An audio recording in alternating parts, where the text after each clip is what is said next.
Hoy quería hablaros de un tema, un episodio quizá más corto. Como sabéis los que me seguís hace tiempo, me encuentro realizando varias lecturas de los trabajos de Marx, principalmente para refutar algunas cosas que se dicen sobre China, tanto dentro como fuera de ella. Y para entender más profundamente a Marx, estoy haciendo paradas en el camino, estudiando a otros pensadores que le influenciaron. Y en este impasse estoy con Hegel, que hay quien lo considera el filósofo más influyente de los últimos 200 años, ya que el propio Marx, que sería la objeción a esta afirmación, como digo, se inspira en él profundamente, tanto en lo que acuerda como en lo que desacuerda. Claro, os estaréis preguntando qué hace este tipo hablando sobre Hegel en un podcast llamado Lejano Oeste. Pues he querido dedicarle un episodio, ahora que lo tengo fresco, porque hay una serie de menciones a China, a Asia en general, que entran ya de lleno en lo que me incumbe. Dos salvedades antes de empezar. La primera, estudio filosofía por hobby. No estoy tan versado como me gustaría, y aunque cada vez le aprieto más al tema, estoy todavía fuera de mi zona de confort. La segunda, respecto a Hegel. No sé si tuvo opción de viajar a China, no encuentro ninguna mención sobre ello. Tampoco cambiaría mucho. No sé cuánto se podía estudiar sobre China hace 200 años. Sé que a día de hoy, con la globalización, videograbaciones, periodistas desplazados, infinidad de documentación gráfica, y siendo el cuarto o el quinto país más visitado del mundo por turistas, el desconocimiento que existe sobre China es tan gigantesco que le quiero otorgar el beneficio de la duda a Hegel. No era fácil en su época opinar de algo tan lejano. También os digo que si nos atenemos a algunas de sus frases, Napoleón y otros contemporáneos a Hegel parecían tener más información fidedigna sobre China que nuestros políticos actuales. Pensábamos que la ignorancia se solventaría cuando liberalizáramos la información, y ahora vemos que no, que debe haber más variables porque esto claramente no está ocurriendo. Vaya por delante que estoy sacando de contexto un extracto de la filosofía de la historia de Hegel, porque lo que quiero es incidir en la parte donde menciona a China. Hegel entiende la historia de la humanidad como el tablero de juego en el que se deciden los conflictos de soberanía entre los pueblos. Según Hegel, si analizamos la historia, en todo momento ha habido un hegemón. Aquí ya entro en mi primer conflicto, ya que no comparto la idea. Para mí los países son entidades imaginarias que se van agregando y desagregando en función de decisiones espontáneas entre individuos, como las que se dan en las guerras, en tratados, traiciones, o, en muchas más ocasiones de las que pensamos, decisiones sí, pero causadas por catástrofes climatológicas puntuales, accidentes geográficos que el ser humano ha ido encontrando a su paso, etc. Es decir, por llevarlo a un ejemplo real, que Melilla sea española y Gibraltar no, para mí es un capricho de la historia llevado a cabo por millones de decisiones unipersonales combinadas. No porque históricamente hace 4000 años se supiera que Gibraltar no iba a ser española, cuando ni siquiera España existía. A mi juicio, no tiene mucho sentido agregar a los gibraltareños como británicos o a los melillenses como españoles, aunque noto ya los puñales en mi espalda. Tampoco tiene sentido, para que entendáis por dónde voy, agregar a los salmantinos como españoles. Pero no se me suele entender cuando digo esto, así que prefiero utilizar la dicotomía Gibraltar-Melilla, ya que tenemos demasiado anclada la geografía, no la real, sino la que estudiamos en clase, como método para entender la división entre los países. La geografía es la asignatura que tiene como misión imponernos el pensamiento de agregación de ese ente imaginario que son los países. Y si desde pequeño le enseñas a los niños mapas adulterados con rayas, colores diferenciados que hemos pintado nosotros, no va a ser necesario que razone por qué las Canarias son españolas y Cuba no lo es, o, por poner un poquito el dedo en la llaga, por qué Galicia es española y Portugal no. Y ojo, Canarias como país también sería otra representación imaginaria. No ataco a los estados-nación modernos para beneficiar a nacionalismos regionales. Estos serían otra construcción igual de imaginaria que la anterior. Canarias podría ser un país independiente, 7 diferentes, como se da en las subdivisiones del Caribe, u 88. no tenemos que tomar el concepto isla como indicativo de agregación. Pero bueno, en cualquier caso no quiero entrar en el término país y lo que ello conlleva. Sigo con Hegel. Bien, víctima creo de esta representación simbólica de las naciones, Hegel llega a decir que toda nación está destinada a ocupar un puesto hegemónico de dominio mundial una vez y solo una vez. Como si la historia la fuera escribiendo un arcángel que va apuntando a quien se le ha dado ya el testigo y lo fuera haciendo rotar. Lo curioso de esta teoría es que la basa en una influencia por derrame hacia países cercanos. Y no sé exactamente basado en qué, según Hegel, la historia comienza desde el este hacia el oeste, como si China fuera el último país, o el primero en este caso. Y de esta manera define como primer gran hegemón a China.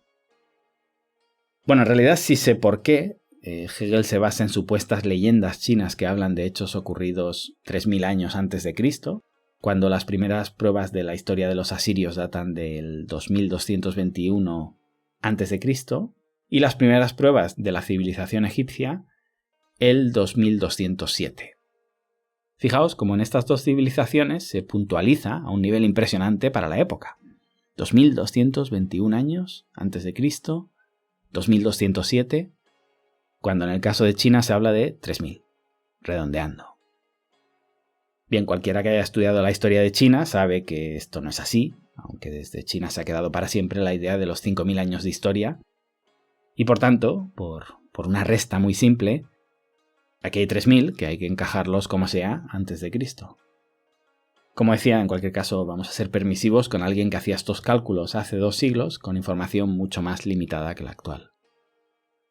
Otra puntualización pertinente, un error que veo en todo tipo de análisis sobre la historia de China todavía hoy. En ese equilibrismo que hace Hegel para otorgar a China el papel inicial, identifica a China como hegemón en unos inicios donde China era una parte ínfima de lo que es hoy. Es decir, la China en el momento histórico preegipcio es una caricatura de lo que es hoy. Ni siquiera podríamos llamarlo China. Era un conjunto de pueblos en una zona que comprendería entre un 5 y un 10% del territorio chino de hoy. Es decir, toma la influencia posterior de China para retrospectivamente otorgarle el estatus que necesita para hacer viable su teoría. No sé qué porcentaje del PIB mundial podía tener China en aquel momento. Ya digo, hablar de China ya es completamente anacrónico. Eran aldeas, pequeñas poblaciones de las que hay poca o ninguna información. Si hablamos del año 3000 a.C., desde luego hay cero información. Ni siquiera para decir, yo que sé, me lo invento, que las poblaciones chinas eran de 3000 habitantes y en el resto del mundo no hubiera grupos de más de 150. No hay datos para afirmar algo así, y tampoco sé si podríamos tildar de hegemón a una población completamente aislada del resto que no ostenta ninguna influencia sobre ese resto del mundo. En fin, muchísimas lagunas, repito, con la información que tenía Hegel se entienden estos errores. Lo que me cuesta comprender es que a día de hoy se sigan cometiendo en análisis a veces para, de alguna manera, intentar beneficiar a China. Me parece que China tiene suficientes argumentos como para no necesitar tergiversaciones históricas que no ayudan, y en este episodio, más que criticar a Hegel, lo que intento es poner en duda fuentes poco fidedignas que en la actualidad sirven para realizar afirmaciones poco coherentes sobre China. Y bueno, tras China, Hegel identifica a India como segundo gran imperio, que siguiendo hacia el oeste pasa el testigo a Persia, está Siria, Israel, y después viene Egipto. Igual que en el caso de China, el orden de algunas civilizaciones está, bajo mi criterio, claramente adulterado para que la teoría tenga sentido y veamos una evolución de las culturas hacia Occidente de manera más o menos lineal. Obviamente, Hegel está hablando de otro tema, en el que no voy a entrar, que es el de la libertad personal, y cómo en estos reinos primitivos la población es esclava. Ya digo, no quiero entrar en la idea de libertad de Hegel, sino únicamente en la concepción histórico-geográfica sobre la que intenta sostener sus teorías, porque lo que pretendo desde el lejano oeste es un poquito reflexionar sobre si la forma de aproximarnos al mundo es la correcta, muchas veces incidiendo en nuestro sesgo eurocentrista, en este caso también, y especialmente, en el geográfico-político, que para mí atenta severamente contra el análisis puramente geográfico. Bien, nos habíamos quedado en Egipto, después Hegel desplaza la hegemonía mundial a Grecia, Roma, y tras estas civilizaciones llega a lo que él denomina el mundo germánico, que quizá a ningún español le daríamos tanta importancia. Es cierto que la tiene, pero veamos cómo desde el ombligo de cada uno vemos el mundo completamente diferente. Obviamente se hace una parada hablando de la Revolución Francesa, de España, del Imperio Británico. Esta línea recta sigue su camino, cruza el Atlántico y, curiosamente, finaliza en Estados Unidos, al que Hegel denomina el país del futuro. No he encontrado nada posterior a la apuesta de Hegel por la hegemonía norteamericana. No está nada mal como apuesta teniendo en cuenta que murió en 1831, antes incluso de las guerras del opio. Tampoco sé si no define nada tras América porque este ya será el último hegemón y tras ello la humanidad desaparece. Aún estaría a tiempo de cumplirse esa predicción porque, aunque le hemos quitado las pistolas al mono, Trump daba miedo, pero al menos también daba pistas. Con los actuales no tenemos ni la más remota idea. Si os fijáis, esta concepción del mundo desde un inicio con China y un final con Estados Unidos encaja con un sesgo que vengo destacando desde hace tiempo en el podcast, algo que mencionaba en el episodio 32. Mientras las religiones monoteístas que entendemos como occidentales, aunque en realidad son de origen mesopotámico, se basan en un juicio final y lo visualizamos como un dardo que avanza de manera lineal hacia nuestro destino, la muerte, el cielo, el infierno, etc., la visión oriental es circular, sin un punto de llegada, en un estado de perpetua transformación. Y aquí lo tenía fácil Hegel.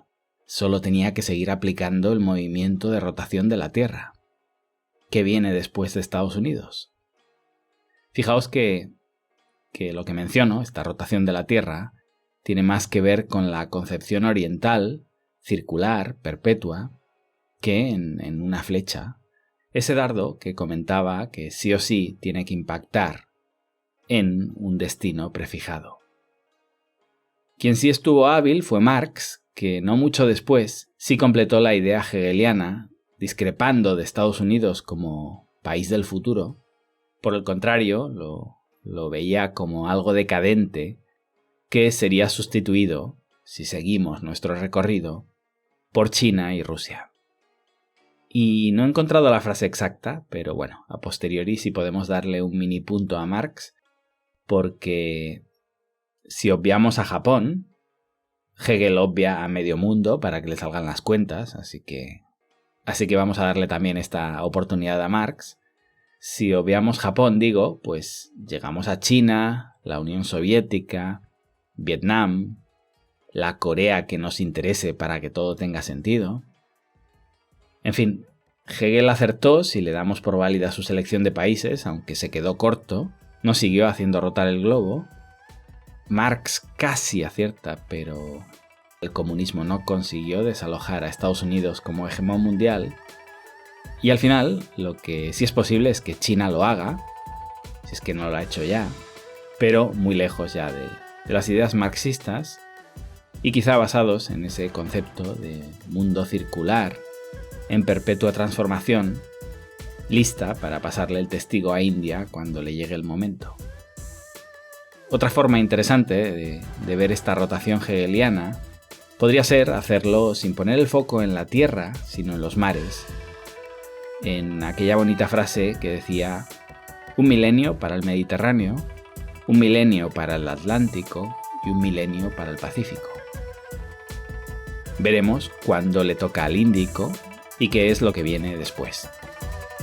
Os dejo hoy con un proverbio persa. No hay mañana que no se convierta en ayer. Gracias y hasta pronto.